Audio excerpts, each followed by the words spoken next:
સત્સંગમાં અનીતિ એટલે શું? બધા જ દોષોથી છૂટવાનો ઉપાય કયો? ગુણો કેવી રીતે આવે? સત્સંગનું મહાત્મય કેટલું છે? પ્રશ્નના જવાબ માટે સાંભળો સાગર કથા 23 જુલાઈ 2024ના અમૃત બિંદુ. વક્તા પરમ પૂજ્ય સદ્ગુરુ શ્રી રામકૃષ્ણદાસજી સ્વામી. શ્રી સ્વામિનારાયણ સંસ્કારધામ ગુરુકુળ ધ્રાંગધ્રા. મંદિરો જો હશે તો ઉપાસનાનો માર્ગ એમનેમ જળવી રહેશે. ભગવાનના માર્ગે જેને આત્યંતિક કલ્યાણ પ્રાપ્ત કરવું છે તેને ભગવાનના સ્વરૂપની નિષ્ઠા ઉપાસના ખૂબ દ્રઢ અને પરિપક્વ હોવી ખૂબ જરૂરી છે. આપણી અવસ્થા ગમે તે હોય, આપણી પરિસ્થિતિ ગમે તે હોય, પરંતુ ભગવાનના સ્વરૂપની ઉપાસના મહારાજનો આશ્રય અને પ્રભુની નિષ્ઠા એમાં ભગવાનના ભક્તને રંચમાત્ર ક્યારેય નિશ્ચયમાં અનિશ્ચયનો ઘાટ ન થાય એવી સમજણ શાસ્ત્ર અને સંત સમાગમના યોગથી દ્રઢ કરવી બહુ જરૂરી છે. જગતમાં અને સત્સંગમાં નીતિ પ્રમાણે માણસ જીવન જીવે તો સુખી થાય. સત્સંગમાં નીતિ શું?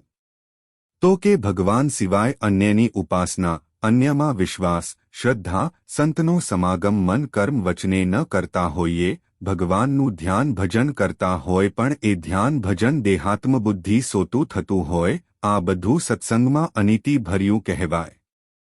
નિસ્વાર્થ ભાવે કરેલી સેવા એની નોંધ સમાજ લે કે ન લે પણ એનું ફળ પરમાત્મા તે ભક્તને આપે અને આપે જ. આપને સૌ કોઈએ પરમાત્માના વચનમાં, મહાપુરુષોના વચનમાં, શાસ્ત્ર અને શાસ્ત્રકારના વચનમાં પૂર્ણ વિશ્વાસ રાખીને ખૂબ જ આદર્શ જીવન જીવવા માટેનો પ્રયત્ન કરવો જોઈએ. પછી કોઈ બાબત જોઈ અને નિરુત્સાહી થઈને નાસીપાસ ન થાવું, આનંદમાં રહીને ભગવાનનું ભજન કરવું.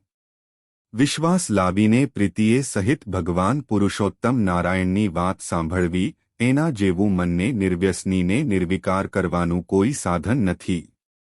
આપણે જે મહારાજના કથા કીર્તન સાંભળવા માટે જેટલો સમય આપણે ભેળા થતા હોઈએ, તો આ સભા એક એવી અક્ષરધામની દિવ્ય સભા છે. એમાં એવું અલૌકિકપણું જો આપણને રહે અને મન કર્મ વચને જો દિલથી સત્સંગ કરીએ, તો બધા દોષ અને સ્વભાવો તુરંત જ પરિવર્તન થવા માંડે, નષ્ટ થાય, એવો આ સત્સંગનો મહાદિવ્ય પ્રતાપ છે. ચિંતામણી જેવા સત્સંગનું ફળ મહિમા વિના કાંઈ મળતું નથી. ખૂબ જ મહાત્મય સમજે કે આવા ભગવાનના સંત, આવા ભગવાનના ભક્ત એના મુખ કમળ થકી અમૃતપાન કરવાનો અવસર ફરીને ક્યારે મળશે?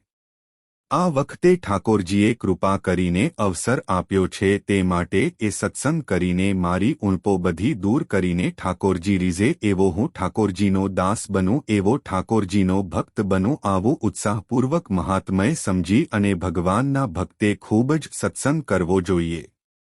મહિમા સમજ્યા વિના સત્સંગ કરતા હોય તો તે લુખ્ખા રહે છે. સત્સંગ વિના મહાત્મય, વિવેક, જ્ઞાન, ત્યાગ, વૈરાગ્ય, સમજણ, ધીરજતા, દયા, પ્રેમ, કરુણા, સ્નેહ, આત્મનિષ્ઠા, દાસત્વપણું આ બધા ગુણ તે સત્સંગ વિના કદી પણ ન આવવાના. ગુણકથાના યોગ વિના સત્સંગ વિના કદી પણ નથી આવતા.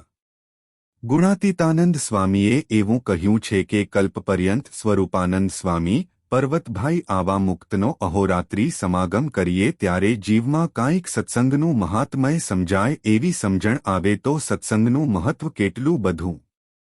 મોટા મોટા સૃષ્ટાઓ તપસ્વીઓને પણ સત્સંગનો યોગ મળવો દુર્લભ છે. કેવું મહાત્મય સમજાયું હશે દાદા ખાચરને મુક્તાનંદ સ્વામીના સંવાદથી આપણને સમજવા મળે છે. હાથ જોડી દાદા ખાચર મુક્તાનંદ સ્વામીનો સમાગમ કરવા બેઠા હોય પછી એમાં સમયની કોઈ ગણતરી નહીં, ના ખાવાનું પીવાનું યાદ આવે, ભગવાનની કથા સાંભળવામાં કેટલી બધી શ્રદ્ધા દાદા ખાચરને હશે.